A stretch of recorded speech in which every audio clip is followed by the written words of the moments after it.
Cool. So if you're just joining us now, you've missed our breakdown of the dollar. And obviously we had some really great reaction points against the Fibonacci cycles.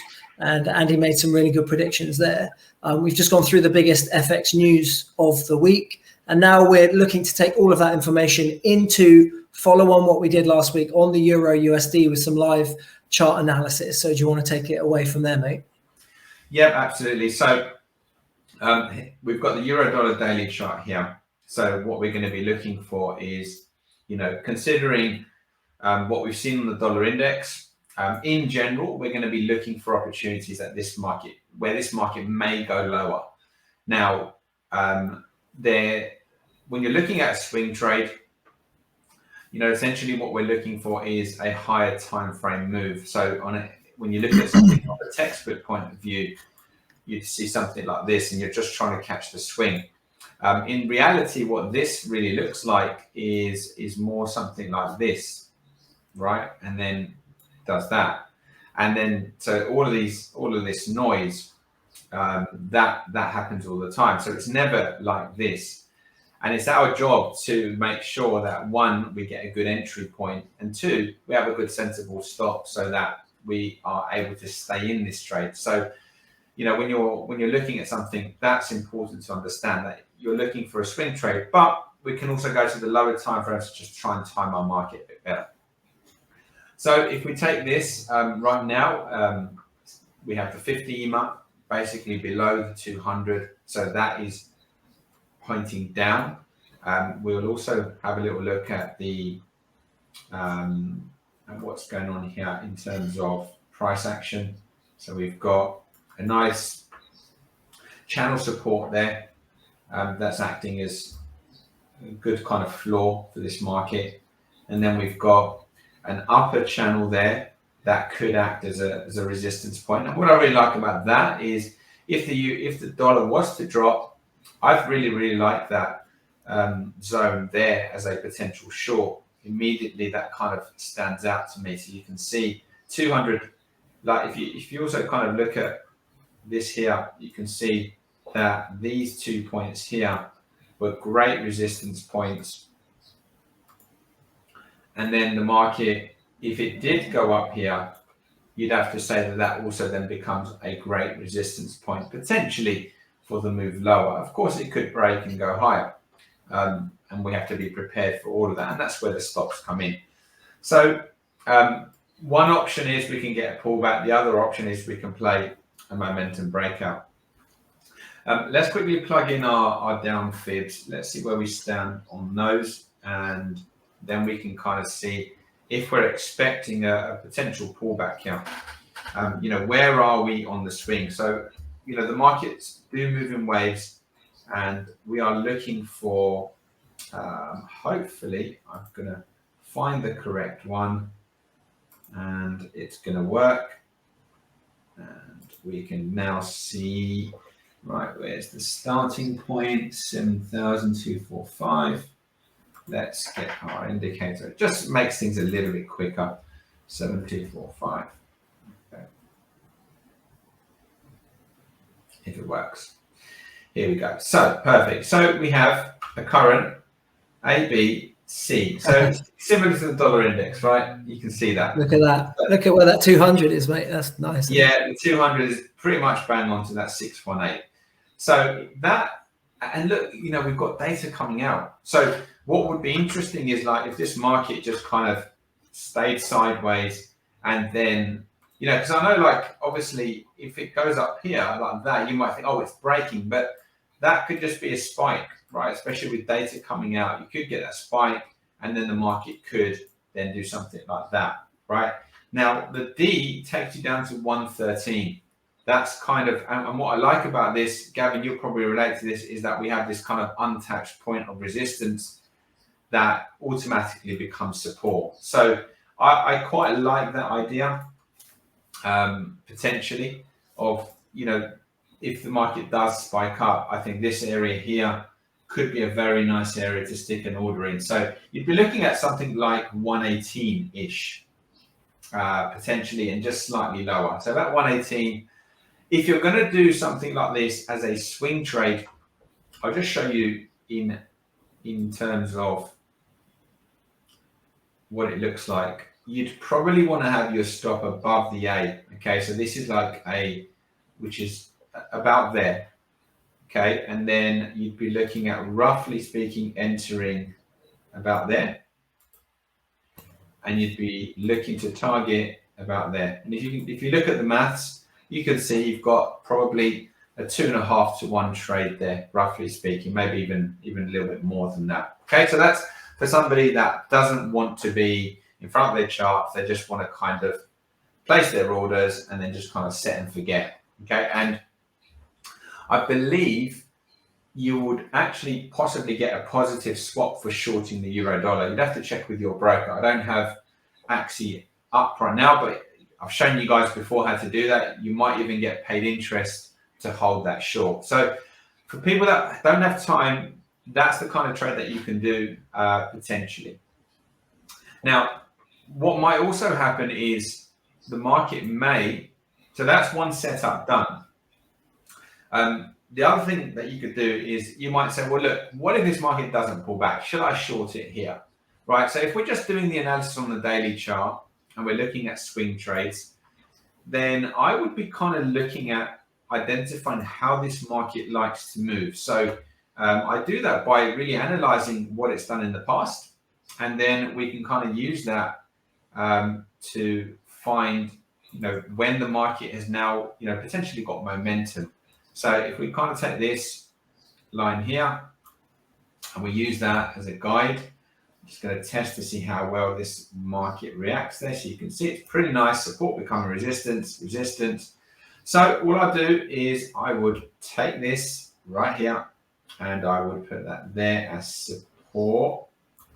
And we're going to zoom in.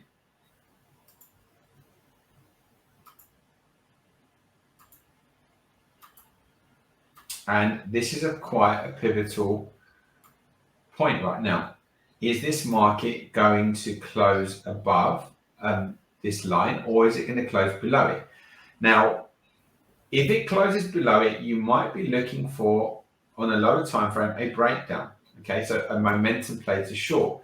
Because what might happen is if you take this 2-bar formation here, you've got bearish engulfing. In terms of volume, I mean, it's similar. Which is, interesting. But you might get like a little bit of a flag and then a breakdown. So that's another possibility. So we need to go to the lower time frames if we want to identify that. But you want to look out for the close today to see if it closes above or below this line. I hope I haven't lost anybody. I'm trying to sort of cater to beginners and people with a bit more advanced knowledge. So hopefully we are covering both angles here. So here's the 4-hour chart. Let's, one of the cool tools I like the MACD. I think it's a great tool to identify momentum. So when the MACD is below the 0 line, that's bearish. And right now we've gone below the 0 line. You can see the last time we did that was here, and you can see what happened after that. We recently went above the 0 line. Since then, we've now gone below the 0 line. So right now, you might just be thinking, well, these pullback here looks like possibly, literally, this could be the push down, a flag, and then the next push down. That's possible, and we can plan for that. If that happens, you could take advantage. So let's quickly do it and see what we've got.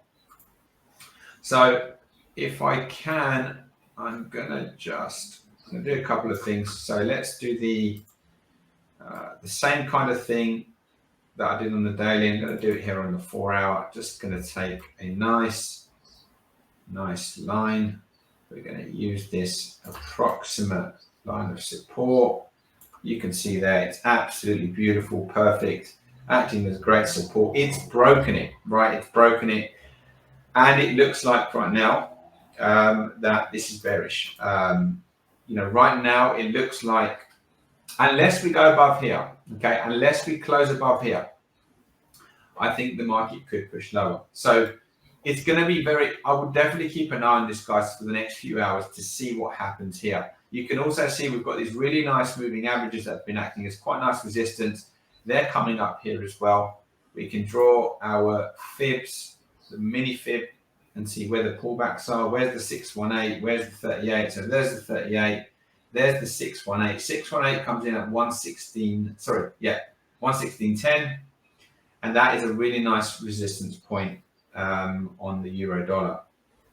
Okay, that could be a great test to see what happens here. I think 116.10 is going to be the key thing here. If I'm giving you a few different scenarios, if you kind of get here and there's enough time of the day, you could look at that as a short and see where it closes. If we close above, that becomes a morning star, and now you're looking at that move up towards 118, and then we could look for the short up here for our daily swing trade.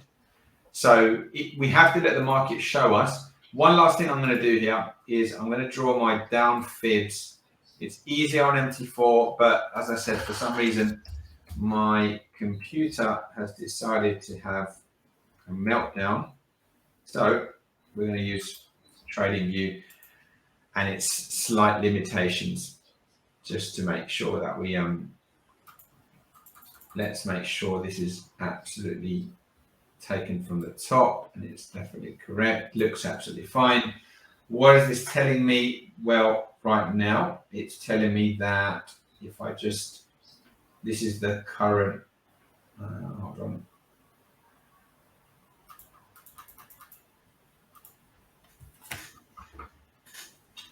Okay, I'm going to just delete my one, I think. Okay, so it's already, so it did a fade, right? This is a fade zone. It hasn't yet pulled back to its 38, has it? Not quite. No. And was there a spike?